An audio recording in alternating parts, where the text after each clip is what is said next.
Law in vector form. क्या है my dear? Coulomb's law in vector form. Easy है my dear, इसमें कुछ ज़्यादा टफनेस नहीं है। Coulomb's law in vector form. देखो आप जानते हैं एक चार्ज मान लो Q1 है, दूसरा चार्ज Q2 है, तो ये इस पर इधर फोर्स लगाएगा F, लगाएगा या नहीं लगाएगा? बीच का दूरी सपोज करो R है, तो ये F का वैल्यू कितना होता है बताना, Q1 Q2 upon R square. अब जो फोर्स को अगर वेक्टर फॉर्म में लिखोगे, किस फॉर्म में लिखोगे? वेक्टर फॉर्म में लिखोगे, तो माय डियर यहाँ पे देखो, इसके द्वारा जो माय डियर फोर्स है, इस चार्ज के द्वारा जिस पर फोर्स है, ठीक है, इसका डायरेक्शन इधर है, तो माय डियर आप क्या करोगे, बस इस फोर्स के डायरेक्शन में यूनिट वेक्टर से मल्टीप्लाई कर दो, आंसर आ जाएगा ना।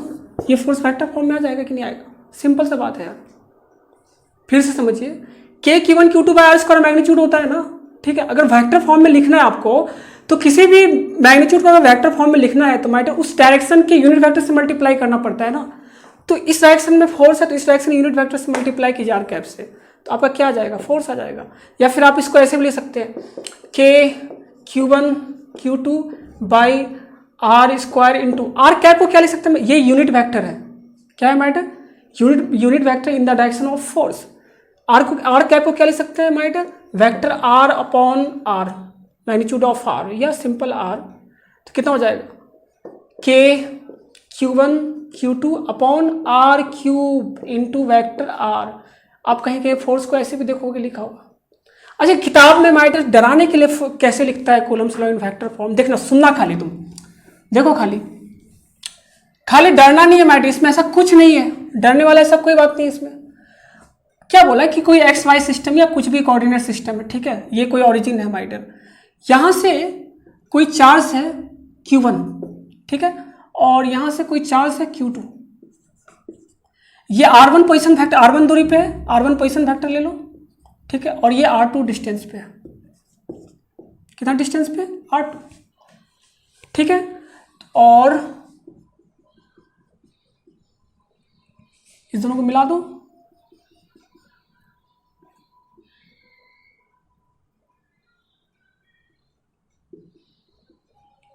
ठीक है।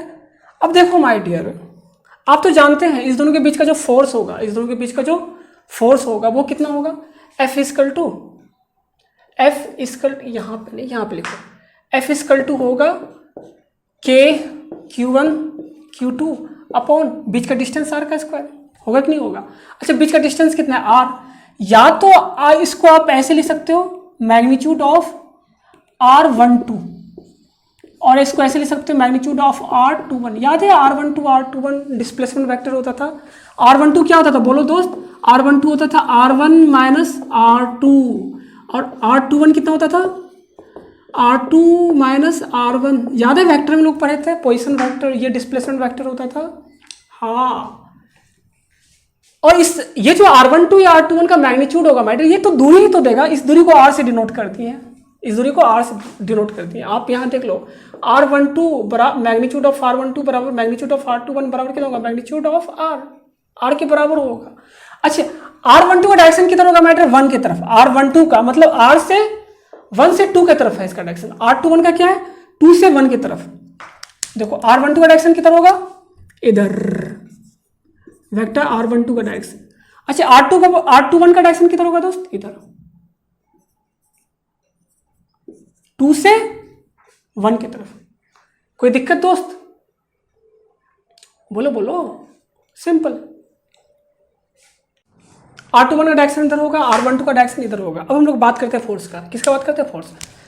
2 पर फोर्स जो होगा 1 के द्वारा क्या होगा? F force on 2 due to 1, vector form में। अच्छा, अगर 1 पे फोर्स देखोगे तो किधर होगा? इधर होगा मैटर, क्योंकि सेम चार्ज से रिपेल करेगा, तो force on 1 due to 2, force on 1 due to 2, और यहाँ फोर्स ऑन 2 ड्यू टू 1। देखो इसको लिखोगे कैसे my dear? Force on 2 due to 1 factor form में बराबर क्या होगा? Q1 Q2 अपॉन R का स्क्वायर, बीच का डिस्टेंस का स्क्वायर, या मैग्नीट्यूड ऑफ R12 का स्क्वायर, या मैग्नीट्यूड ऑफ R21 का स्क्वायर, या फिर R का स्क्वायर, यही होगा, इनटू यूनिट वेक्टर। इनटू किस डायरेक्शन में यूनिट वेक्टर दोस्त? देखो देखो देखो, F21 निकाले है ना, F21 तो मतलब इस डायरेक्शन यूनिट वेक्टर, और इस डायरेक्शन में यूनिट वेक्टर क्या है? R21 वेक्टर है ना भाई। R21 वेक्टर, ये जो वेक्टर R21 वेक्टर दोस्त है, ये तो वेक्टर है, इसको यूनिट वेक्टर करने के लिए क्या करेंगे, इसको मैग्नीट्यूड से मल्टीप्लाई करेंगे ना।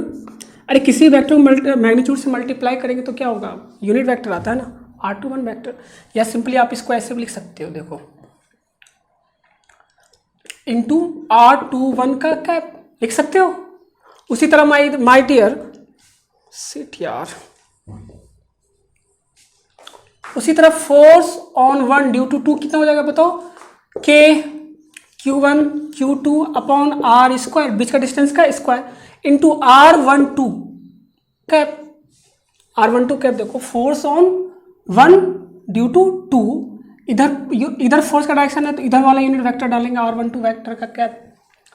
और R12 या R21 वेक्टर कैसे निकालोगे यार, R21 वेक्टर का कैप कैसे, unit vector in the direction of R21 कैसे निकालेंगे might, vector R21 upon vector magnitude of R21, ये जानते होंगे आप। उसी तरह R12 वेक्टर कैसे निकालेंगे my dear, R12 vector upon magnitude of R12 vector, simple है यार। तो ये था वेक्टर फॉर्म में। अच्छा, इसी को तोड़ करके लिख दिया जाता है बुक में, तो आपको थोड़ा सा डराने वाला फॉर्मूला लगता है, ऐसा कुछ बात नहीं है, फॉर्मूला बड़ा इजी होता है माय डियर। अब क्वेश्चन इस पे तो और भी ज़्यादा इजी होता है माय डियर। हम लोग क्वेश्चंस करते हैं कूलम्स लॉ पे, किस पर क्वेश्चन करते हैं, कूलम्स लॉ पे, मतलब Coulomb's law in vector form पर कुछ क्वेश्चन कर लेते हैं। सपोज करो 2 पॉइंट चार्ज है दोस्त, दो पॉइंट चार्ज है अपने पास, मान लो 1 पॉइंट चार्ज Q1, ठीक है, और मान लो 1 कूलम है, कितना कूलम, 1 कूलम, ठीक है, और जिस पर माइंड जिसका कोऑर्डिनेट दिया हुआ 1,2, और ये मान लो कोई 3 कूलम चार्ज है जिसका कोऑर्डिनेट दिया हुआ आपको 3 कूलम चार्ज। के फॉर्म में ला सकते हो आंसर, के फॉर्म में ला लेते हैं answer, 0,2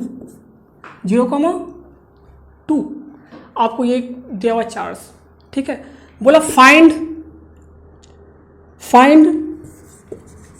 Coulomb's force in vector on 1 coulomb charge. क्या मेरी बातें क्लियर है? बोला पूछा आपसे वेक्टर फॉर्म में आपको फोर्स निकालना है। अभी तक तो आप स्केलर में लेते आते थे ना, वेक्टर फॉर्म में फोर्स लाने का बड़ा आसान सा तरीका है यार। फोर्स का मैग्नीट्यूड लिखो और उस डायरेक्शन यूनिट वेक्टर्स लाओ और उसको मल्टीप्लाई करो। तो आपसे क्या पूछा, force on 1 due to this ना। तो माय डियर देखो सॉल्यूशन देख लीजिए माय डियर, स्क्रीन पॉज करके क्वेश्चन नोट कर लेना।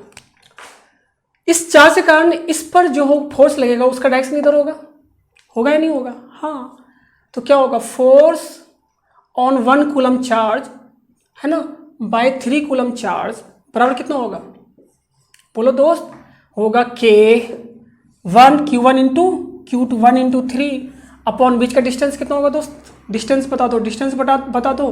क्या डिस्टेंस निकाल सकते हैं, इसके बीच का डिस्टेंस बता सकते हो कितना होगा, R का वैल्यू कितना होगा, बोलो √(x1 - x2) का स्क्वायर प्लस y1 - y2 का स्क्वायर, तो कितना हो जाएगा 0 - 1 का स्क्वायर कितना हो गया 1, 0 - 1 का स्क्वायर 1 प्लस 2 - 2 0 का स्क्वायर, तो कितना हो गया दोस्त ये 1, R का वैल्यू कितना हो गया 1, तो 1 का स्क्वायर आया। ये तो मैग्नीट्यूड हो गया ना, into unit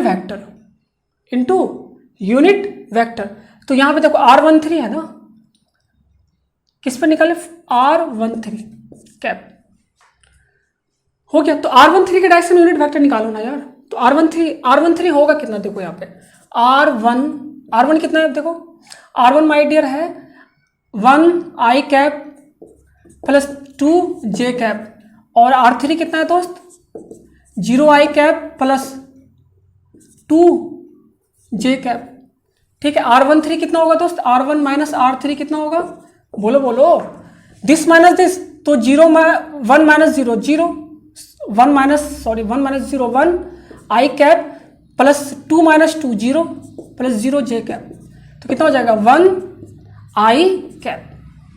R1 minus R3 कितना हो गया 1 i कैप। तो देखो R13 यही हुआ ना, R1 माइनस R3 क्या है, R13 तो है दोस्त। तो R13 का मैग्नीट्यूड निकालोगे आप, अगर R13 का मैग्नीट्यूड निकालोगे तो वो कितना आएगा R13 वेक्टर अपॉन R13, यही होगा ना मैग्नीट्यूड ऑफ R13। देखो मैग्नीट्यूड ऑफ R13 दोनों का बीच का डिस्टेंस ही तो हुआ, अब वो कितना दे रखा है 1, तो ये तो 1 हो गया भाई। R13 वेक्टर फॉर्म में कितना है 1 i कैप, तो ये कितना हो गया 1 i कैप। तो R13 कितना हो गया 1 i कैप।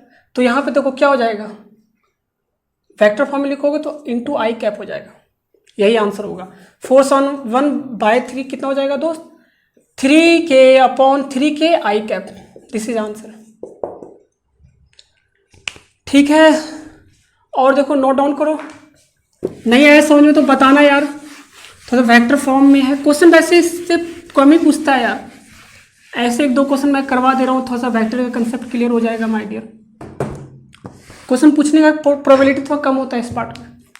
एक और क्वेश्चन देखो, क्वेश्चन नहीं पूछता इसका ये मतलब नहीं कि आपको पढ़ना नहीं है माय डियर, आपको पढ़ना और अपना कंसेप्ट क्लियर करना है, ठीक है। इस तरह से छोड़ करके आप हर बार नहीं भाग सकते हैं, ठीक है, आप अपना कंसेप्ट क्लियर करो। एक और क्वेश्चन देखो, सपोज करो इस तरह से कोई है एक्स एक्सिस, वाई एक्सिस और जेड एक्सिस है इस तरीके से माय डियर, ये एक्स एक्सिस, ये वाई एक्सिस और ये जेड एक्सिस। आप समझ रहे हैं एक्सिस किस तरीके का, ये एक्सिस कुछ इस तरीके का है दोस्त। देखो म्यूचुअल परपेंडिकुलर एक्सिस है, 3 म्यूचुअल परपेंडिकुलर एक्सिस, देखिए इस तरह से, इस तरीके से, देखिए इस तरीके से ये 3 एक्सिस है ना, इस तरीके से माय डियर। अब क्या बोल रहा माय डियर, इस एक्सिस में यहाँ पे और यहाँ पे और यहाँ पे क्यू चार्ज और क्यू चार्ज रखा हुआ है, जिसका कोऑर्डिनेट दिया हुआ भाई a,0,0, इसका कोऑर्डिनेट दिया हुआ है 0,a,0 और इसका कोऑर्डिनेट दे रखा है आपको 0,0,a, 0,0,a। आपसे पूछा फाइंड नेट फोर्स, फाइंड, अच्छा यहाँ पे सेंटर ऑरिजिन पे माइट को कैपिटल क्यू चार्ज दे रखा है, find net force on Q, क्या पूछा आपसे, find net force on Q, क्या फाइंड आउट कर सकते हो, हाँ इसमें तो कुछ है ही नहीं भाई, अरे बोलो क्या फाइंड आउट कर सकते हो, हाँ इस चार्ज पे माइट्रा को फोर्स निकालना है ना, हाँ देखो ये चार्ज पर जो आप फोर्स निकालोगे तो वो कितना होगा, अगर आप देखो एक्स एक्सिस वाला फोर्स निकालोगे, इस चार्ज के कारण फोर्स निकालोगे तो वो कितना होगा, F बराबर होगा के क्यू इंटू क्यू, चार्ज का डिफरेंस। अब बीच का दूरी कितना है दोस्त, a अपॉन a का स्क्वायर, अरे यही तो है ना, मैं इस चार्ज के कारण इस चार्ज पे फोर्स लिख रहा हूँ, फोर्स लिख रहा हूँ किस चार्ज के कारण, इस चार्ज के कारण इस पर, इस चार्ज के कारण इस पर फोर्स लिख रहा हूँ, तो मैग्नीट्यूड तो ये होगा ना K q into q, capital q upon a square. अब बात होगा डायरेक्शन का, देखो ये चार्ज इस पर किधर फोर्स लगाएगा, इधर ना, किधर लगाएगा, इधर, मतलब निगेटिव एक्स में लगाएगा, किधर लगाएगा दोस्त, निगेटिव एक्स में। तो माइनस निगेटिव एक्स में यूनिट वेक्टर कौन सा होता है, बोलो निगेटिव एक्स में अगर आपको वेक्टर लिखना तो यूनिट वेक्टर कौन सा होगा, माइनस आई कैप, कौन सा होगा दोस्त, माइनस आई कैप। तो यहाँ पे यूनिट वेक्टर क्या होगा, माइनस आई कैप। क्या मेरी बातें क्लियर है, अरे बोलो यार, ये 1 के कारण तो यही होगा दोस्त, एक्स डायरेक्शन वाला। अच्छा वाई डायरेक्शन वाला फोर्स कौन सा होगा, वाई में जो है आपका, देखो ये जो लगाएगा दोस्त, ये कैसे लगाएगा,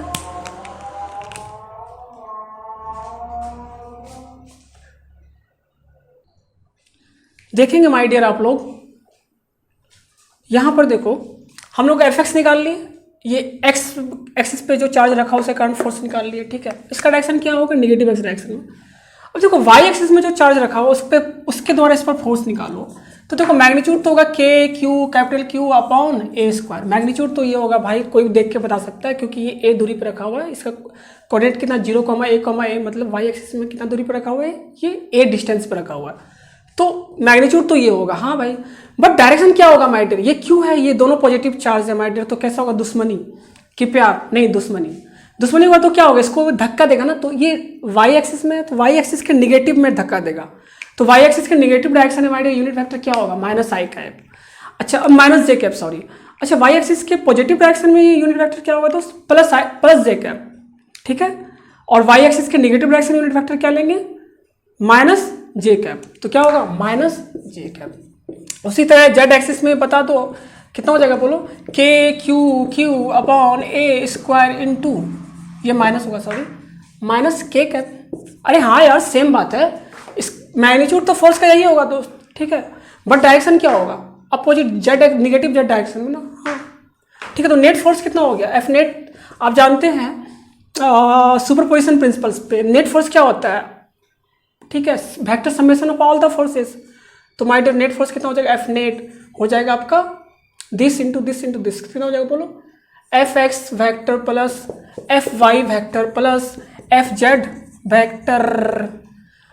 देखो ये तीनों सम करोगे तो देखिए ये वाला टर्म कॉमन है तो कॉमन ले लो, कितना हो गया के क्यू अपॉन ए स्क्वायर, ठीक है, इंटू इधर क्या बचा देखो माइनस आई कैप माइनस जे कैप माइनस के cap, this is answer.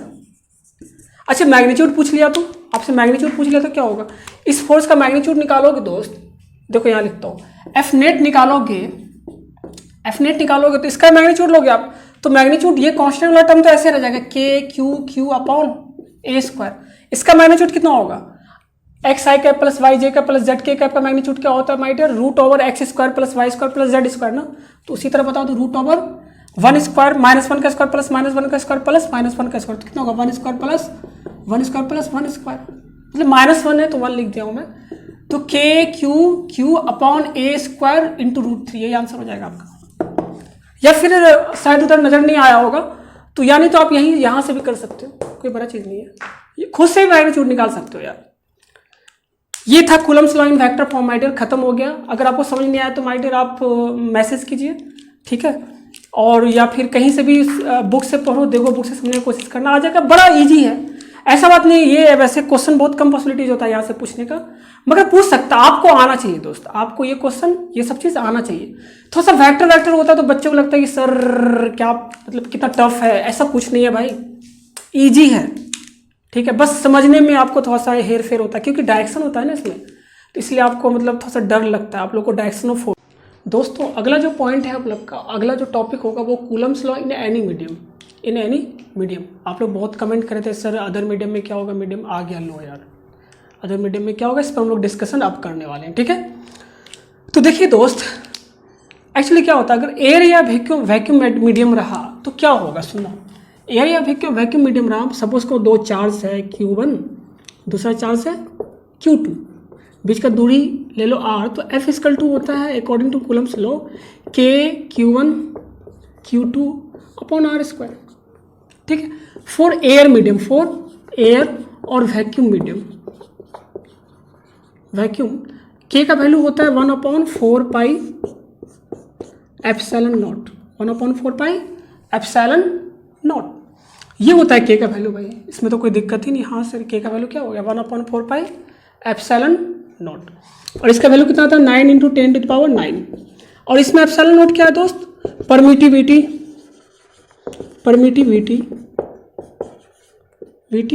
Of free space और वैक्यूम बोल सकते हो, परमिटिविटी ऑफ फ्री स्पेस और वैक्यूम। अच्छा अगर सपोज करो फॉर एनी अदर मीडियम का बात करें, अदर मीडियम,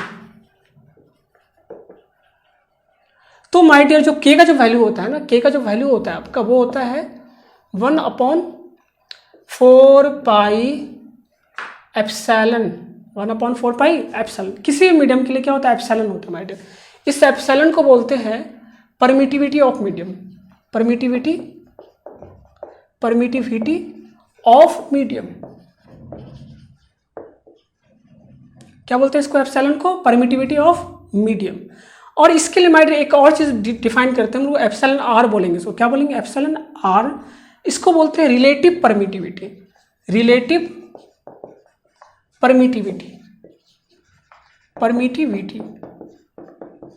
या कभी कभी इसको बोलते हैं डाइलेक्ट्रिक कांस्टेंट भी बोलते हैं, डाइलेक्ट्रिक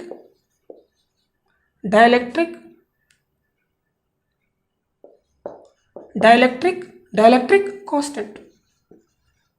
इसको हम लोग K से डिनोट करेंगे, किससे डिनोट करेंगे दोस्त, K से, डाइलेक्ट्रिक K से भी कभी कभी डिनोट किया जाता है, कैपिटल K से इसको डिनोट किया जाता है, और इसको स्मॉल K से, इसको किससे डिनोट करें, स्मॉल K से, इसको कैपिटल K से डिनोट करेंगे, सिर्फ नोटेशन ही है, इसमें ज़्यादा कन्फ्यूज मत होना, और इसको स्मॉल K से। एक्चुअली स्मॉल K ने डायरेक्ट हम लोग 1/4 पाई एप्सिलॉन नॉट ही लिख लेते हैं, ठीक है, 1/4 पाई एप्सिलॉन नॉट ही लिख लेते हैं। और डाइलेक्ट्रिक कांस्टेंट के लिए कभी कभी एप्सिलॉन आर आता है, कभी कभी क्या आता है K आता है, क्या आता है दोस्त K। अच्छा इसको कैसे डिफाइन किया गया है, it is ratio epsilon R जो है रेशियो ऑफ है permittivity of any medium upon permittivity of free space. क्या है माय डियर? एप्सिलॉन आर को कैसे डिफाइन किया गया है? रिलेटिव परमिटिविटी या डायलेक्ट्रिक कांस्टेंट को डिफाइन कैसे करते हैं my dear? Epsilon upon epsilon naught, मतलब permittivity of any medium upon permittivity of free space. Actually जो रिलेटिव परमिटिविटी या परमिटिविटी है माय डियर, ये मीडियम का प्रॉपर्टी होता है। किसका प्रॉपर्टी होता है? मीडियम का प्रॉपर्टी होता है। ये एक्चुअली इस चीज़ का मेजरमेंट देता है माय डियर कि कोई मीडियम किसी भी फील्ड, इलेक्ट्रिक फील्ड में या किसी भी चार्ज के प्रेजेंट होने के बाद वो मीडियम कितना ज़्यादा पोलराइज होगा। ये किस पर डिपेंड करता है माय डियर? एप्सिलॉन पे। किस पर डिपेंड करता है? एप्सिलॉन पे। कोई मीडियम कितना ज़्यादा, मान लो कोई चार्ज रख दी, तो अगर कोई मीडियम है तो वो कम पोलराइज होगा, कोई अदर मीडियम तो वो ज़्यादा पोलराइज होगा। ठीक है, तो इसका जो मेजरमेंट जो हम लोग करते हैं वो किससे करते हैं? एप्सिलॉन, परमिटिविटी ऑफ मीडियम बोलते हैं माय डियर। और कूलम्स फोर्स का वैल्यू जो होता है इस पर डिपेंड करता है, एक्चुअली इस पर डिपेंड करता है। आप देखो फोर्स, ठीक है, यहाँ देखिए फोर्स इन एयर वाले मीडियम में फोर्स क्या होगा? के Q1 Q2 upon are square. Simple है ना। अगर किसी अदर मीडियम का बात करें, फॉर एनी मीडियम फोर्स कितना हो जाएगा बताना है। फॉर एनी मीडियम के लिए माइडियर फोर्स कितना होगा? अच्छा, यहां से आप ऐसे लिख सकते हैं इसको एप्सिलॉन आर बराबर कितना था? Epsilon upon epsilon not. तो आप एप्सिलॉन को ऐसे लिख सकते हो, एप्सिलॉन बराबर होगा epsilon naught into epsilon R. लिख सकते कि नहीं लिख सकते? बोलो। हाँ, लिख सकते हैं। तो देखो फॉर एनी मीडियम, ठीक है, फोर्स इन एनी मीडियम क्या होगा? 1/4 एप्सिलॉन, ठीक है, Q1 Q2 by R square. या इसको आप ऐसे भी लिख सकते हो 1/4 epsilon naught into epsilon R into Q1 Q2 by R square. कैसे लिख सकते हैं? कोई दिक्कत ही नहीं। हाँ, दोनों का रेशियो निकालो तो दोस्त क्या आता है? रेशियो निकालो F है ना in any medium upon if F in air medium. दोनों का रेशियो निकालो, क्या आ रहा है? देखो दोनों का रेशियो लोगे आप, ये के का वैल्यू कितना है? के का वैल्यू पुट करो। के का वैल्यू पुट करोगे तो वो आएगा 1/4 एप्सिलॉन नॉट। और ये कितना है? 1/4 epsilon naught into epsilon R Q1 Q2 by R square. मतलब दो चार्ज को पहले हम वैक्यूम में रखें तो फोर्स इतना आया, फिर किसी अदर मीडियम में रखें तो फोर्स ही आएगा। अब दोनों फोर्स का हम क्या निकाला है? रेशियो। अगर आप दोनों का रेशियो निकालोगे माइटर तो देखो रेशियो क्या आएगा। ऐसा काम करो ना आप इसका रेशियो निकालो यार, force in air medium upon force in other medium. देखो अच्छा आएगा, इसलिए मैं ऐसा कर रहा हूँ। तो ये कितना आएगा दिखा दो। तो देखो ये सारा टर्म्स तो cancel, 1/4 epsilon naught Q1 Q2 by R square cancel हो जाएगा इससे माइडियर। तो नीचे क्या बचेगा? 1/1 बाई एप्सिलॉन आर। तो कितना हो जाएगा ये? Epsilon R. देखो आएगा कि नहीं आएगा? देख लो भाई, देख लो, पहले देख लो तुम। तो देखो फोर्स इन एनी मीडियम कितना हो जाएगा? Force in air upon epsilon R. और इसी को कभी कभी हम लोग के से भी डिनोट करते हैं। किसे डिनोट करते हैं? के से। तो force in any medium upon dielectric constant या अपॉन रिलेटिव परमिटिविटी। आप याद रखिएगा ये जो एप्सिलॉन आर है, सॉरी, ये जो माय डियर आपका एप्सिलॉन आर है, इसका वैल्यू हमेशा 1 से बड़ा होता है। किससे बड़ा होता है? 1 से हमेशा बिगर होगा इसका वैल्यू। तो माय डियर जो रिलेटिव परमिटिविटी है इसको आप ऐसे डिफाइन कर सकते हैं माय डियर कि किसी मीडियम में अगर दो चार्ज को आप रखते हैं, वो जिस फैक्टर से उस फोर्स को डिक्रीज करता है ना, जिस फैक्टर से उस फोर्स को, वो जिस फ्रैक्शन से उस फोर्स को डिक्रीज करता है माय डियर, उस फ्रैक्शन को क्या बोलते हैं? Epsilon R. तो इसका मतलब ये हुआ कि इसका वैल्यू हमेशा 1 से बड़ा होता है माय डियर। तो अगर वैक्यूम में आप दो चार्ज के बीच का फोर्स कैलकुलेट किया और आप उसी दो चार्ज को किसी और मीडियम में लाकर कैलकुलेट करोगे तो हमेशा माय डियर फोर्स का वैल्यू डिक्रीज होगा। हमेशा फोर्स का वैल्यू क्या होगा? डिक्रीज। हमेशा फोर्स का वैल्यू क्या होगा दोस्त? डिक्रीज हो जाता है किसी अदर मीडियम में। और वो कितना डिक्रीज होता है? हो जाता है माय डियर 1/एप्सिलॉन आर टाइम्स डिक्रीज होगा एयर से। कितना से माय डियर? 1/एप्सिलॉन आर टाइम्स डिक्रीज होगा। तो माय डियर हम लोग कभी कभी एप्सिलॉन आर को ऐसे डिफाइन करते हैं कि it is the relative permittivity या dielectric constant is the ratio of force in air medium to the force in medium. ठीक है, या आप ऐसे ही बोल सकते हैं माय डियर जिस फैक्टर से फोर्स डिक्रीज होता है उस फैक्टर को हम लोग क्या बोलते हैं माय डियर? एप्सिलॉन आर या रिलेटिव परमिटिविटी। अच्छा देखो ये ऐसा क्यों हुआ मैं आपको एक्सप्लेन भी कर देता हूं। ठीक है, क्या यहां तक क्लियर है दोस्त? ठीक, अच्छा ऐसा क्यों हो रहा है ये भी देख लो आप। इसको नोट डाउन कर लो। मैं आपको बताता हूं ऐसा क्यों हुआ।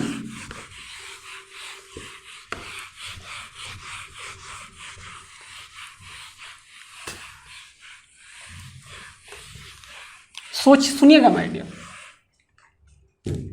ऐसा क्यों हुआ। सपोज करो कोई दो चार्ज है, कोई दो चार्ज है दोस्त, एक Q1 दूसरा Q2, बीच का डिस्टेंस R, बीच का डिस्टेंस R। ये किसी मीडियम में रखा हुआ है, वैक्यूम में या एयर में नहीं रखा हुआ है, ठीक है। एयर में लगभग मतलब एयर मानते हैं, एयर मतलब वैक्यूम ही मानते हैं हम लोग, ठीक है। किसी वैक्यूम में किसी मीडियम में रखा हुआ है ये। अगर किसी मीडियम में रखा हुआ है दोस्त, उस मीडियम में पॉजिटिव निगेटिव पार्टिकल तो होगा यार। हाँ, क्योंकि कोई मीडियम यार एटम से ही तो बना होता है और एटम में पॉजिटिव निगेटिव चार्जेस होते हैं। तो ये अगर किसी मीडियम में रखा हुआ है दोस्त, तो इस पर क्या होगा, पॉजिटिव निगेटिव चार्ज होगा माय डियर। तो क्या होगा कि इस मीडियम में पूरा पॉजिटिव निगेटिव चार्ज है दोस्त। और ये कौन सा चार्ज है, ये Q1 Q2 ले रहा हूं मैं। ये कौन सा चार्ज है दोस्त, ये चार्ज है आपका पॉजिटिव। तो पॉजिटिव चार्ज क्या करेगा माय डियर, निगेटिव चार्ज को अपनी तरफ खींचेगा कि नहीं खींचेगा, और पॉजिटिव चार्ज को रिपेल करेगा माय डियर। तो ये क्या करेगा, अपनी तरफ निगेटिव चार्ज को खींचेगा, निगेटिव चार्ज को खींचेगा। रियली में ऐसा ही कुछ तो होगा ना। अरे बोलो बोलो, सोच के बताओ, होगा कि नहीं होगा। हम सिर्फ इसका बात कर रहे हैं अभी, ये भी ऐसा ही कुछ कर रहा होगा। मैं सिर्फ किसका बात कर रहा हूँ, इसका। तो ये तो मीडियम पे डिपेंड करता है ना कि वो मीडियम कितना ज़्यादा आयनाइज होगा या कितना ज़्यादा पोलराइज होगा। तो अलग अलग मीडियम में अलग अलग टाइप से चीज़ को मतलब अपने तरफ नेगेटिव को खींचेगा, ठीक है। किसी में कम खींचेगा, किसी में ज़्यादा खींचेगा माय डियर। तो ये खींचेगा।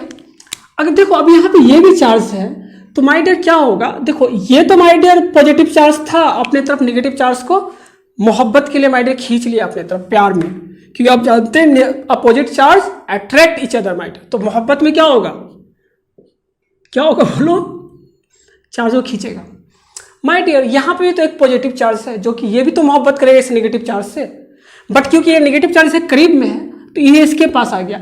बट माय डियर ज़्यादा डेंसिटी जो नेगेटिव चार्ज का जो माय डियर आपका नेगेटिव चार्ज का जो क्लाउड होगा ज़्यादा इस साइड होगा ना, क्योंकि इस साइड एक और है प्यार दिखाने वाला, मतलब ये भी चार्ज इस पर फोर्स लगाएगा इस साइड से।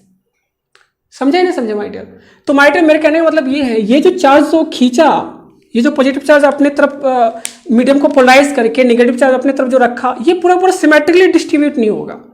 ये एक तरफ ज़्यादा होगा, इधर ज़्यादा होगा। क्यों, क्योंकि इधर नेगेटिव चार्ज ज़्यादा इसलिए होगा माय डियर कि ये तो प्यार दिखा ही रहा है, साथ में यही बोल रहा है आ जाओ आ जाओ आ जाओ आ जाओ आ जाओ, हम भी प्यार कर सकते हैं।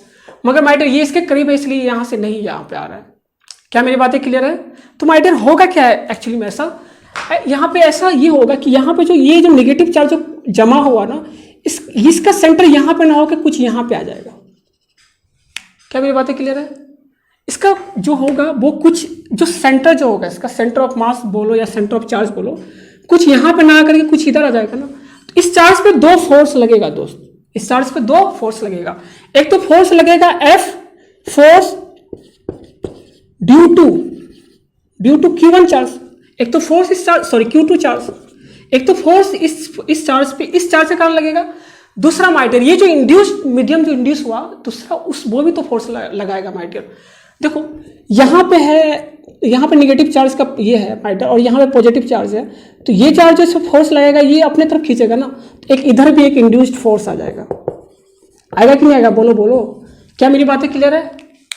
हाँ, तो इंड्यूस्ड फोर्स देखो, तो नेट अगर लिखोगे एफ नेट लिखोगे माय डियर, या नेट चार्ज आप लिखोगे, नेट फोर्स इस पर लिखोगे तो क्या लिखोगे, एफ कूलम मतलब ये वाला Q2 current, F due to Q2 minus F induced लिखोगे ना। बोलो बोलो सारी इसी को माय डियर पूरा एकदम इसको या तो ये लिखो या तो आप डायरेक्ट क्या लिख दो 1/4 pi epsilon naught into epsilon R into Q1 Q2 by R square. ठीक है, तो समझे कि माय डियर किसी अदर मीडियम में फोर्स क्यों घट जाता है दोस्त, क्योंकि वो मीडियम पोलराइज हो जाता है। वो मीडियम क्या हो जाता है, चार्ज के पास जो मीडियम होता है वो पोलराइज हो जाता है माय डियर, जिसका जो भी अपोजिट चार्ज आता है उसका सेंटर वो थोड़ा सा डिस्टेंस से बनता है माय डियर। तो वो डिस्टेंस में जो सेंटर बनता है माय डियर वो भी एक फोर्स लगा देता है, इंड्यूस्ड फोर्स। ठीक है, जब वो इंड्यूस्ड फोर्स लगाता है तो उसका वैल्यू क्या होता है, डिक्रीज हो जाता है फोर्स का। वो वैल्यू जिस फैक्टर से डिक्रीज होता है उस फैक्टर को क्या बोलते हैं हम लोग, एप्सिलॉन आर। क्या बोलते हैं उस फैक्टर को, इसको बोलते हैं रिलेटिव परमिटिविटी। अब तुम ही सोचो जितना ज्यादा ये चार्ज, जितना ज्यादा ये इंड्यूस्ड चार्ज होगा माय डियर, यहाँ पे इंड्यूस्ड चार्ज आ जाता है ना, क्या आता है इंड्यूस्ड चार्ज। जितना ज़्यादा इंड्यूस चार्ज होगा उतना ही ज़्यादा फोर्स डिक्रीज होगा, उतना ज़्यादा फोर्स डिक्रीज होगा। ठीक है, तो ये सब वैल्यू कौन ले गया मैटर, ये इससे हम लोग कंपनसेट करा देते हैं मैटर। एप्सिलॉन आर आप ही सोचो वैक्यूम या एयर के लिए मैटर एप्सिलॉन आर का वैल्यू ये कुछ भी नहीं करता है। अगर मान लो वैक्यूम है तो यहाँ पे कोई भी पोलराइज होगा ही नहीं भाई, कोई भी एटम ही नहीं है कोई। तो एप्सिलॉन आर का value my dear for air या वैक्यूम के लिए तो पूरा का पूरा 1 होता है भाई। अगर एयर है तो लगभग 1 होता है, 1 से थोड़ा सा ज़्यादा होता है, क्योंकि एयर में 1-2 एटम होता है माय डियर। हम लोग लगभग 1 लेते हैं, लगभग कितना लेते हैं 1। अच्छा, एप्सिलॉन आर का वैल्यू माय डियर वाटर के केस में, वाटर देखो वाटर पोलराइज हो जाता है दोस्त, वाटर पोलराइज हो जाता है, तो वाटर के केस में इसका वैल्यू होता है 81। कितना होता है माय डियर, एप्सिलॉन आर का वैल्यू कितना होता है 81। अच्छा, मेटल या कंडक्टिंग, कोई भी कंडक्टिंग मटेरियल है माय डियर, या कंडक्टिंग मटेरियल है या फिर कोई मेटल है, उसे केस में है ना एप्सिलॉन आर का वैल्यू होता है इन्फिनिटी। क्या होता है इन्फिनिटी, क्योंकि वो पोलराइज हो जाता है माय डियर, पूरा पोलराइज हो जाता है, इसलिए एप्सिलॉन आर का वैल्यू क्या होता है इन्फिनिटी। क्या हो जाता है माय डियर, तो मान लो कोई मेटलिक मीडियम है माय डियर, तो वहां पे देखो इलेक्ट्रोस्टैटिक फोर्स का वैल्यू क्या होगा, ये इन्फिनिटी तो 0 हो जाएगा ना पूरा का पूरा। बोलो मान लो कोई कंडक्टिंग मीडियम है, वहां पे इलेक्ट्रोस्टैटिक फोर्स 2 चार्ज के बीच में क्या होगा 0, क्योंकि वहां पे एप्सिलॉन आर क्या है माय डियर 0। क्या बातें क्लियर है, एप्सिलॉन आर क्या है माय डियर, जिस फैक्टर से फोर्स को वो डिक्रीज करता है उस फैक्टर को क्या बोलते हैं हम लोग एप्सिलॉन आर। तो आपको क्या होता है गिवन ना, आपको किसी भी मीडियम का एप्सिलॉन आर गिवन होता है माय डियर, किसी मीडियम का एप्सिलॉन आर गिवन होता है क्वेश्चन में। तो आप याद रखिएगा, आप एयर में फोर्स निकालो, किस में निकालो फोर्स, एयर में निकालो, और आप जानते हैं एफ एनी मीडियम बराबर होता है एफ इलेक्ट्रोस्टैटिक फोर्स या Coulomb's force in air upon epsilon R. आपको ये फॉर्मूला बस याद, एप्सिलॉन आर और के लिख लो, दोनों चलता है, आपको बस ये फॉर्मूला याद रखना बेटा। आपको बेटा एयर वाला फॉर्मूला याद रखो, एप्सिलॉन आर या एप्सिलॉन की आपको गिवन होता है क्वेश्चन माय डियर। तो मान लो कि 2 चार्ज के बीच में है ना 200 न्यूटन फोर्स लग रहा था वैक्यूम में, तो आप उसको पानी में ले गए माय डियर, तो कितना फोर्स लगेगा बोलो 200/81। बड़ा इजी है यार, ये ग्लास वाला के लिए लगभग 3.5 या 3 और चार्ज के बीच में होता है माय डियर, ग्लास मीडियम के लिए। तो माय डियर सपोज करो किसी मीडियम का डायलेक्ट्रिक कांस्टेंट 200 है, सॉरी किसी मीडियम का डायलेक्ट्रिक कांस्टेंट मान लो 10 है। कितना है 10। अगर मान लो 2 चार्ज के बीच फोर्स सपोज करो कि उस मीडियम में 2 चार्ज के बीच फोर्स उस मीडियम में सपोज करो कि 20 न्यूटन है। कितना न्यूटन है दोस्त 20 न्यूटन है। तो बताओ अगर उसी 2 चार्ज को माय डियर अगर आप वैक्यूम में लेते आएंगे, किस में लेते आएंगे वैक्यूम में, तो बताओ दोनों चार्ज के बीच फोर्स कितना होगा, बताइएगा जरूर, कमेंट कीजिएगा माय डियर। वैसे फोर्स मैं बता देता हूँ 200 न्यूटन होगा, मतलब 10 टाइम्स बढ़ जाएगा ना। अगर जैसे आपसे पूछा कि बताओ 2 चार्ज के बीच फोर्स वैक्यूम में, किसमें वैक्यूम में 1000 है, 1000 न्यूटन है। अगर उसको हम लोग ऐसे सॉल्यूशन में डाल दिए माय डियर, ऐसे सॉल्यूशन में के मीडियम में डाल दिए कि जिसका एप्सिलॉन आर या डायलेक्ट्रिक कांस्टेंट का वैल्यू 10 है, कितना है 10 है, तो बताओ दोनों फोर्स के बीच में दोनों चार्ज के बीच में फोर्स कितना होगा, क्या बता सकते हैं आप। हाँ कितना होगा फोर्स 100,000/10 आंसर आ जाएगा। कोई कुछ है ही नहीं इसमें यार अदर मीडियम में। क्या मेरी बातें क्लियर है। अच्छा एक बार क्वेश्चन क्या पूछा माय डियर, मिटा दो लिख लो। एक बार क्वेश्चन बड़ा प्यारा सा क्वेश्चन पूछा, यहीं से उठाया, पूछा क्या सुनिएगा, पूछा क्या कि 2 चार्ज है Q1 Q2, 2 चार्ज है Q1 Q2, और मान लो कि इसमें कोई मीडियम है जिसका डायलेक्ट्रिक कांस्टेंट या रिलेटिव परमिटिविटी एप्सिलॉन आर है। कितना है माइट एप्सिलॉन आर। तो आपसे पूछा फाइंड, क्या पूछा फोर्स, ठीक है, force on Q1 due to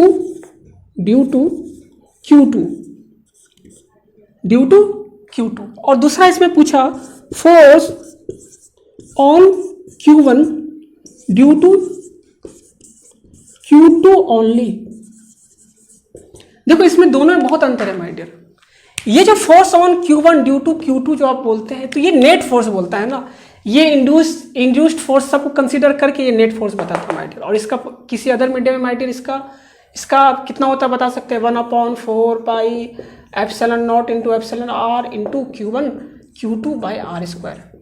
ठीक है, मगर आप क्या पूछा force on Q1 due to Q2 my dear only, इसके अलावा किसी और के बारे में नहीं बताना है, Q2 के द्वारा कितना केवल फोर्स लगाया गया है Q1 पे, तो बताओ कितना लगाया गया मैटर, 1/4πε0। इस चार्ज के द्वारा इस पर कितना फोर्स लगाया गया था, 1/4πε0 इंटू Q1 Q2/r²। ये याद रखना दोस्त, हम लोग जो लिखते हैं वो नेट फोर्स होता है। कौन सा फोर्स होता है, नेट फोर्स। अगर बोलेगा कि force on Q1 due to Q2 only बताना है, तो भाई ड्यू टू Q2 जो ओनली होगा वो क्या होगा, 1/4πε0 इंटू Q1 Q2/r² ही होगा। ठीक है, अगर ऐसे टोटल फोर्स या फिर simply force on Q1 due to Q2 बोला, तो यहाँ पे टोटल का ही बात हो रहा होता है। किसका बात हो रहा होता है माय डियर, टोटल का। इसलिए यहाँ पे तो ये फॉर्मूला अप्लीकेबल होगा, बट यहाँ पे क्या होगा, ये ओनली का मतलब समझ गए ना। यहाँ पे आप इंड्यूस्ड को कंसिडर नहीं करोगे जब ओनली बोल दिए तो, ठीक है। जब आप ओनली बोल दिए तो इंड्यूस्ड को कंसिडर नहीं। एक बार एग्जाम पूछा कि find the force on Q1 due to Q2 only in a medium which has relative permittivity K, या which has relative permittivity K। तो माय डियर वहां पे दोनों ऑप्शन दिया, बहुत सारे बच्चे ये वाले ऑप्शन लगा करके आ गए माय डियर। नहीं, यहाँ पे ओनली पूछा है ना, ठीक है, सिंपली टोटल नहीं पूछा माय डियर, या ये नहीं बोला कि force on Q1 due to Q2, ये बोला Q2 ओनली, सिर्फ इसके द्वारा इस पर कितना फोर्स लगा माय डियर, तो वो कितना होगा ये। क्या मेरी बात क्लियर है माय डियर। तो किसी मीडियम में अगर दो चार्ज को आप ले जाओगे तो फोर्स कितना टाइम्स घटेगा, 1/ε0 टाइम्स फोर्स घट जाएगा, 1/ε0 टाइम्स फोर्स घट जाएगा। तो अब जो भी अदर मीडियम के लिए क्वेश्चन हुआ, क्या आप लोग कर सकते हैं, कमेंट में जरूर बताइए, कर सकते हैं कि नहीं कर सकते, ठीक है। लोग पढ़ रहे थे दोस्त, वो सारा का सारा कैसा था, पॉइंट चार्ज के लिए था। कैसा था, पॉइंट चार्ज। क्या जरूरी है कि हर बार आपको पॉइंट चार्ज ही मिलेगा, नहीं, ऐसा जरूरी नहीं है दोस्त, हर बार आपको पॉइंट चार्ज मिलेगा ये जरूरी नहीं है। तो कभी भी क्या होता है माय डियर, क्वेश्चन में ही मान लो किसी वायर पे पूरा चार्ज डिस्ट्रीब्यूटेड है 2 कूलम किसी वायर में, तो वो तो पॉइंट चार्ज नहीं है। मान लो किसी सरफेस पर माय डियर चार्ज डिस्ट्रीब्यूटेड है, तो माय डियर वो तो माय डियर पॉइंट चार्ज नहीं है, तो वहाँ पे कूलम्स फॉर्मूला कैसे लगाएंगे माय डियर, ठीक है। तो इस तरह का भी प्रॉब्लम्स आता है। तो फिलहाल हम आपको चार्ज डिस्ट्रीब्यूशन बता रहे हैं माय डियर। जब कोई वायर में या कोई लेंथ में माय डियर चार्ज डिस्ट्रीब्यूट होगा ना, तो हम लोग वहाँ पढ़ेंगे linear charge density, linear charge density, linear charge, ये क्या टॉपिक ले लो, चार्ज डिस्ट्रीब्यूशन, चार्ज डिस्ट्रीब्यूशन,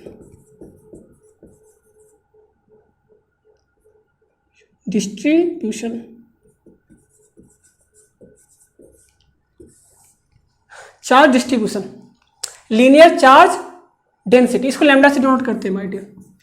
जैसे सपोज करो, इसको डिफाइन कैसे किया my dear, charge per unit length, charge per unit length क्या होगा, lambda. Charge per unit length क्या होगा दोस्त, लैम्डा। तो लैम्डा बराबर क्या होगा दोस्त, चार्ज मान लो कि कोई एल लेंथ का कोई वायर है जिसपे क्यू चार्ज है, इसका लेंथ कितना है, एल, कितना लेंथ है दोस्त, एल, तो लैम्डा क्या होगा, Q/L। कोई दिक्कत दोस्त, बोलो। अच्छा यूनिट क्या होगा, इसका यूनिट भी बता दो, यूनिट होगा कूलम पर मीटर, ठीक है। क्या मेरी बात है क्लियर है। तो लैम्डा कब डिफाइन करेंगे माय डियर हम लोग, लैम्डा हम लोग डिफाइन करेंगे जब क्या हो, किसी वायर में या किसी लीनियरली चार्ज डिस्ट्रीब्यूशन होता है, तो वहां पे क्या डिफाइन करते हैं, लैम्डा, लीनियर चार्ज डेंसिटी। दूसरा माय डियर होता है surface charge density, surface charge density, इसको सिग्मा से डिनोट करेंगे माय डियर। इसको डिफाइन कैसे किया गया है, charge per unit surface area, per unit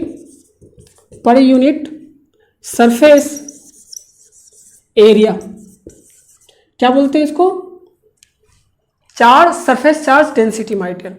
और इसको सिग्मा को कैसे हम लोग डिफाइन करें, मान लो कोई सरफेस है, ठीक है, जिसका सरफेस एरिया ए है और इसमें चार्ज कितना रखा हुआ है, क्यू, चार्ज कितना रखा हुआ दोस्त, क्यू। तो इसका बताओ सिग्मा कितना होगा, Q/A, सिंपल। अच्छा यूनिट बता दो, इसका यूनिट क्या होगा दोस्त, यूनिट होगा कूलम पर मीटर स्क्वायर। क्या मेरी बातें क्लियर है। अगर मान लो कहीं पर क्वेश्चन में सपोज करो कि किसी सरफेस पे बोला क्या कि मेटलिक प्लेट पे चार्ज डिस्ट्रीब्यूटेड है, तो माय डियर यहाँ पे क्या लोगे, सिग्मा या लैम्डा, सिग्मा लेंगे माय डियर। क्या लेंगे हम लोग यहाँ पे, सिग्मा। आप ये सब मास डेंसिटी पढ़े होंगे my dear, linear mass density और सरफेस मास डेंसिटी और वॉल्यूमेट्रिक मास डेंसिटी। तीसरा क्या है इसमें, volumetric volumetric charge density, volumetric charge density, इसको हम लोग किससे डिनोट कर रहे हैं? रो से। किससे डिनोट करेंगे? रो। किससे डिनोट करेंगे दोस्त? रो। इसको डिफाइन कैसे किया गया है? Charge per unit volume, charge per unit volume is called volumetric density. इसको हम लोग रो से डिफाइन करते, रो से डिनोट करते हैं माय डियर। और रो बराबर क्या होता है? मान लो किसी वॉल्यूम में माय डियर क्यू चार्ज है। कितना चार्ज है? क्यू चार्ज है, तो कितना होगा? क्यू अपॉन वॉल्यूम, यही हो जाएगा दोस्त। क्या मेरी बातें क्लियर है? बोलो बोलो। अच्छा, किसी क्वेश्चन में सपोज करो कि आपको है ना लेमडा दे दिया। क्या दे दिया दोस्त? लेमडा। तो क्या चार्ज निकाल सकते हो? हाँ, लेमडा को लेंथ से मल्टीप्लाई करोगे क्या आएगा? चार्ज। क्यू बराबर क्या होगा? Lambda L. और कहीं पर सपोज करो कि आपको है ना सिग्मा दे दिया और बोला कि ए एरिया में आप कुछ कहीं पर मान लो क्वेश्चन का चार्ज निकालना हो, तो कैसे निकालोगे? क्यू बराबर क्या होगा? सिग्मा इंटू ए। क्या मेरी बातें क्लियर है? उसी तरह मान लो कहीं पर आपको वॉल्यूमेट्रिक डेंसिटी दे दिया माय डियर, आपको बोला चार्ज, आपको वहाँ पे सपोज करो आगे कैलकुलेशन के लिए चार्ज निकालना हो, दोनों को मल्टीप्लाई करो, आ जाएगा चार्ज। आएगा कि नहीं आएगा? सिंपल है माय डियर। अच्छा, इसका यूनिट बता देना यार। यूनिट क्या होगा इसका? कूलम पर मीटर क्यूब। अरे वॉल्यूम का मीटर क्यूब होता है दोस्तों। क्या होता है? वॉल्यूम का क्या होता है? Metre cube. छोटा सा टॉपिक था, आप इसको मास डेंसिटी जैसा माय डियर। तो याद क्या रखना है माय डियर? जब कोई वायर हो और उसमें चार्ज डिस्ट्रीब्यूशन हो तो लैम्डा आएगा। क्या आएगा? लैम्डा। एकदम याद कर लो भाई, रट लो इस बात को। और जब सरफेस चार्ज डेंसिटी कहाँ पे आएगा? जब कोई सरफेस का बात होगा माय डियर, या सरफेस पे चार्ज सिर्फ होगा, तो वहां पे क्या आएगा? सिग्मा। क्या आएगा? सिर्फ सिग्मा। ये याद रखना है। और मेटल्स में सिर्फ सिग्मा आता है दोस्त, क्योंकि मेटल में सिर्फ सरफेस पर चार्ज होता है। कहाँ चार्ज होता है? सारा का सारा चार्ज कहाँ डिस्ट्रीब्यूटेड होता है? सरफेस पे माय डियर। तो जब भी आप लोग मेटल पढ़ोगे माय डियर या कंडक्टर पढ़ोगे, सारा का सारा चार्ज सरफेस पर होता है उसमें, और सारा चार्ज डिस्ट्रीब्यूटेड कहाँ पे होता है? सरफेस पे। और हम लोग मेटल्स के केस में क्या पढ़ते हैं? सिग्मा। और volumetric charge density my dear जो होता है वो आपको इंसुलेटर के लिए होता है। 3D इंसुलेटर कोई है, 3 डायमेंशनल अगर कोई इंसुलेटर है माय डियर, तो उसमें क्या होगा? रो। क्या होगा? Volumetric charge density. एक क्वेश्चन कर लेता हूँ दोस्तों। एक क्वेश्चन हम लोग करते हैं, देखिएगा, सुनिएगा। सपोज करो एक क्वेश्चन है, एक रॉड है। क्या है दोस्त? रॉड, जिसका लेंथ ले लो एल। कितना ले लो लेंथ? एल। लेंथ कितना? एल। और इसमें बोला है कि इस पर चार्ज डिस्ट्रीब्यूटेड है। क्या है दोस्त? चार्ज डिस्ट्रीब्यूटेड है, यूनिफॉर्मली चार्ज डिस्ट्रीब्यूटेड है। और इसका लीनियर चार्ज डेंसिटी लेमडा दिया हुआ, लेमडा कूलम पर मीटर। ऑब्वियस सी बात है, लेंथ है तो क्या देगा? लेमडा देगा। क्या देगा दोस्त? क्वेश्चन है लेमडा। आपको क्या बोला? यहां से ए दूरी पर, कितना दूरी पर दोस्त? ए डिस्टेंस पर एक पॉइंट चार्ज रखा हुआ है, क्यू। एक पॉइंट चार्ज क्या रखा हुआ है? क्यू। आपसे पूछा find force on Q. On Q, simple सा क्वेश्चन है। स्क्रीन पॉज करके खुद से ट्राई कर लो माय डियर, आप लोग कर सकते हो। ठीक है, चलो सॉल्यूशन देखो। अब देखिए, रॉड आपका, इस पे चार्ज कितना है? लेमडा कूलम पर मीटर, है कि नहीं है? और यहां से ए दूरी पे, कितना दूरी पे दोस्त? ए दूरी पे दूसरा एक पॉइंट चार्ज है, क्यू। तो आप क्या ऐसा, इस पर टोटल चार्ज कितना होगा? Lambda into L. अरे जानते हो डेंसिटी, इसको दोनों मल्टीप्लाई करो तो टोटल चार्ज इस पर आ जाएगा। तो क्या हो जाएगा? लेमडा टोटल चार्ज कितना होगा? Lambda into L. ठीक है, lambda into L into Q1 Q2 होता है ना, इंटू क्यू अपॉन बीच का डिस्टेंस कितना है? ए प्लस एक बीच का डिस्टेंस कितना? ए का स्क्वायर इंटू के। ये फोर्स हो गया। नहीं यार, कूलम्स फोर्स किस में डिफाइन होता है? पॉइंट चार्ज से करंट। क्या ये पॉइंट चार्ज है? नहीं, तो ये नहीं होगा। कूलम्स फोर्स किसके लिए डिफाइन होता है दोस्त? पॉइंट चार्ज के लिए। किसके लिए डिफाइन होता है? पॉइंट चार्ज के लिए। तो क्या ये हो सकता है? नहीं, ये कभी नहीं होगा दोस्त। कूलम्स लॉ किसके लिए डिफाइन होता है? पॉइंट चार्ज के लिए। तो देखो, इसको बनाने का तरीका सुनो। यहां से एक्स डिस्टेंस पे, कितना डिस्टेंस पे? एक्स डिस्टेंस पे माय डियर एक एलिमेंट मानो dx का, dx लेंथ वाला क्या मानो? एक एलिमेंट लो। dx लेंथ का क्या लो? एक छोटा सा, बहुत छोटा, इतना छोटा, समझे या नहीं समझे माय डियर? बहुत छोटा सा एलिमेंट लिए हम लोग यहाँ पे। ठीक है, और उस dx पे माय डियर, ठीक है, चार्ज ऑन एलिमेंट कितना हो जाएगा बता दो? चार्ज ऑन दैट एलिमेंट कितना हो जाएगा बता दीजिए। बताओ बताओ बताओ। बहुत छोटा सा एलिमेंट है, लेमडा dx। आपको हम पहले बताएं, किसी भी लेंथ पर अगर चार्ज निकालना है और लेमडा गिवन है तो क्या होगा? डायरेक्ट मल्टीप्लाई करेंगे और लेमडा dx होगा। इस चार्ज को लोग dq लिख ले रहे हैं। क्या लिख ले रहे हैं दोस्त? dq का वैल्यू कितना आया? Lambda dx। ठीक है, अब देखो, इस छोटे से चार्ज को क्या हम लोग पॉइंट चार्ज मान सकते हैं? हाँ, हम लोग इस छोटे चार्ज को तो पॉइंट चार्ज मान सकते हैं ना, हाँ मान सकते हैं। और क्या इस दोनों के लिए माय डियर क्या हम लोग कूलम्स लॉ लगा सकते हैं? हाँ लगा सकते हैं दोस्त। तो बता दो force on q due to element तो पॉइंट चार्ज है, ड्यू टू डी क्यू, क्या बता सकते हो क्या होगा? K into q into d q upon बीच का दूरी कितना है? एक्स का स्क्वायर। क्या हम सही लिख रहे हैं भाई? देख लो, इसके कारण इस पर फोर्स इधर होगा माय डियर, और फोर्स का वैल्यू क्या होगा? K into q into charge इस पर कितना है? D Q. इस पर चार्ज कितना आया आपका? डी क्यू आया, डी क्यू अपॉन बीच का दूरी कितना? एक्स का स्क्वायर। क्या सही लिखा हुआ? डी क्यू का वैल्यू फोर्स लिखे तो ये एलिमेंट के कारण फोर्स है तो डी एफ ही होगा ना, छोटा सा एलिमेंट के कारण छोटा सा फोर्स लगेगा ना, डी एफ है इसलिए कितना लिखा माय डियर? D F. तो आप इस डी क्यू का वैल्यू पुट करो तो कितना हो जाएगा? के क्यू डी क्यू कितना है तो lambda D x upon 1 upon x square. क्या मेरी बातें क्लियर है? ये हो गया आपका।